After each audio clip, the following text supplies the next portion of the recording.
미중 정상회담이 4시간 동안 샌프란시스코에서 이루어졌죠. 뭐 대이변이 있을 거라고 이야기하시는 분 아주 가끔은 있더라고요.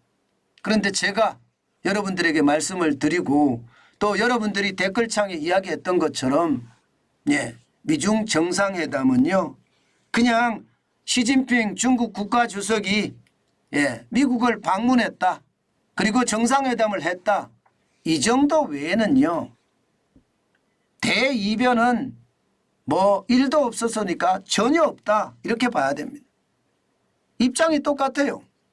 조 바이든 대통령은 경제 조치 지속할 거다. 이렇게 이야기했고요.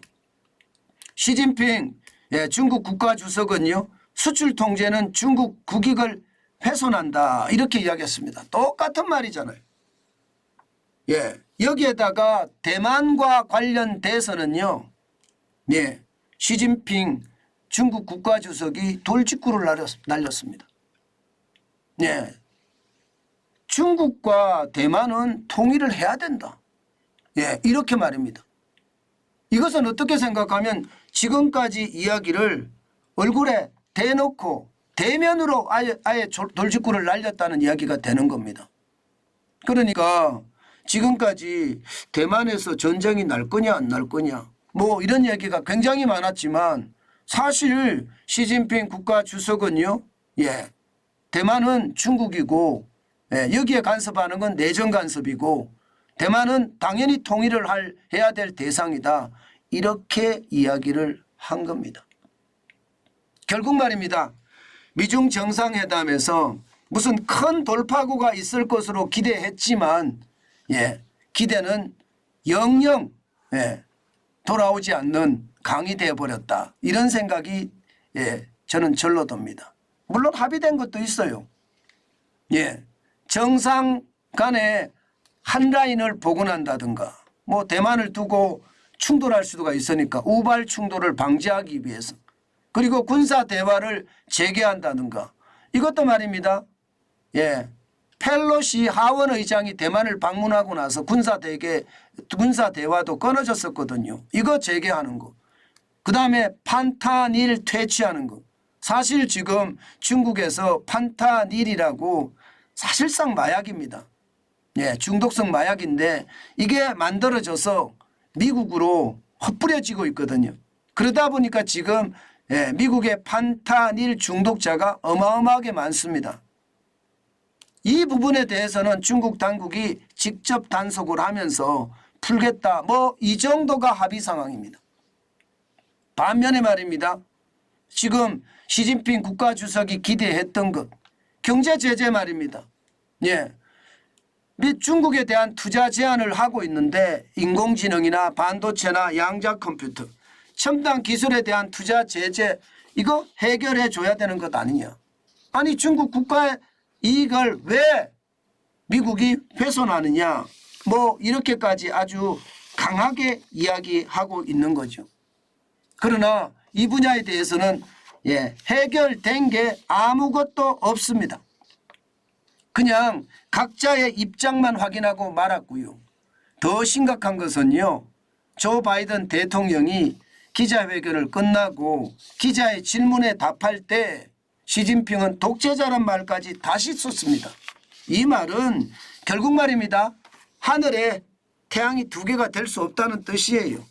결국 앞으로도 이게 속도 조절은 있을지 모르겠지만 중국과 미국의 전쟁, 무역 전쟁은 굉장히 크게 계속될 것이라는 게 현장 시장에 대한 이야기다. 이렇게 보시면 뭐 틀림이 없을 것 같습니다.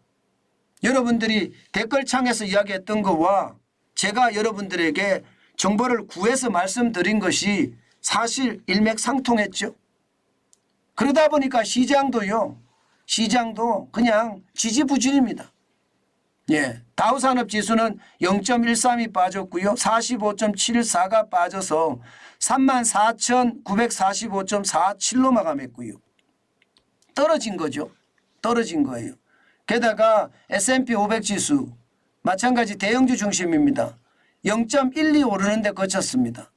예, 5.36이 올라서 4,508.24로 마감했고요. 마찬가지로 나스닥 종합지수는 0.07이 올랐습니다. 9.83이 올라서 14,113.67로 마감했어요. 시장이 말입니다. 뭔가 큰 돌파구가 없으니까 미중 정상회담에서 뭔가 돌파구가 나왔으면 아마 나스닥이 더 많이 올라갔을 겁니다. 그런데 미중 정상회담은 쉽게 말하면 그냥 의례적인 만남이다. 이 정도로 끝난 거예요. 오히려 말입니다. 시장에는요. 이거 뭐지? 이제 금리는 더 이상 안 올릴 것 같은데 자칫 잘못하면 침체가 올 수도 있겠네. 이런 지표들이 자꾸 나오니까 거기에 더 영향을 받는 모습이에요. 실질적으로도 말입니다. 미국의 주간 실업수당 청구 건수를 보면 11월 11일로 끝나는 주에 23만 1000명으로 늘어났습니다. 그 전주만 하더라도 21만 7천 명이었거든요. 10월 14일에는 20만 명이었고요. 지금 10월 14일부터 한 달 내내 우상향을 한다는 이야기죠. 한 달 내내. 실업수당 청구 건수가 늘어난다는 것은 실업자가 많이 늘어난다는 이야기잖아요.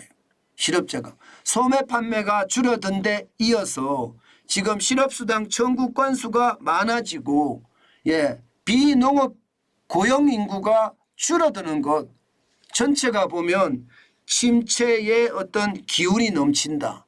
그 침체의 기운이 주식시장을 휩쓸었다. 자산시장 전체를 휩쓸었다. 이렇게 생각하시면 전체 핵심은 다 읽었다고 봅니다. 그만큼 말입니다. 미중 정상회담에 대한 어떤 의미를 부여하기보다는요.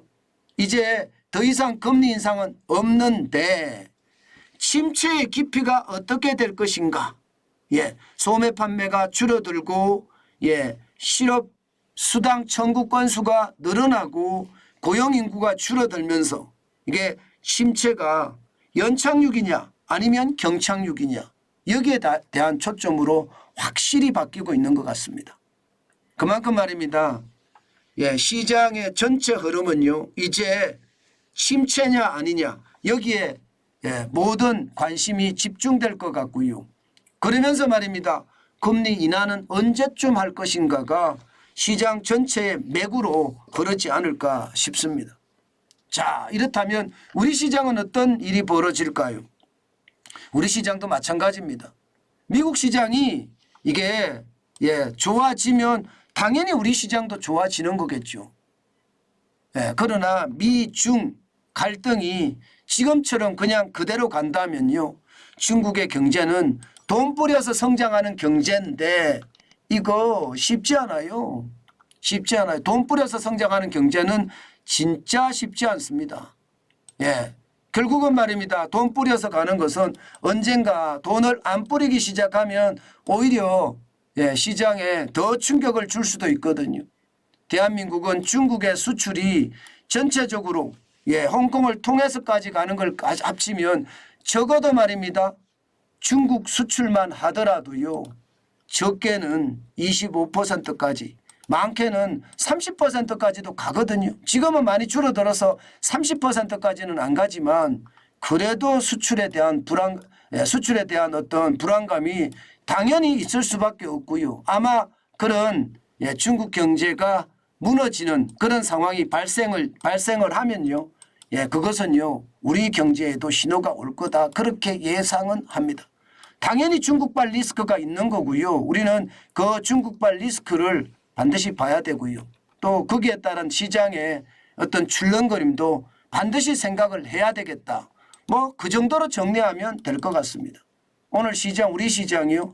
많이 움직이겠죠. 이게 미중 정상회담에서 뭔가 가시적인 효과가 조금 있었으면 오늘 시장 난리 날 텐데 모르겠어요. 아직까지는 가시적인 효과가 없는 것으로 보이니까 아마 엄청난 난리는 안 날 것 같습니다.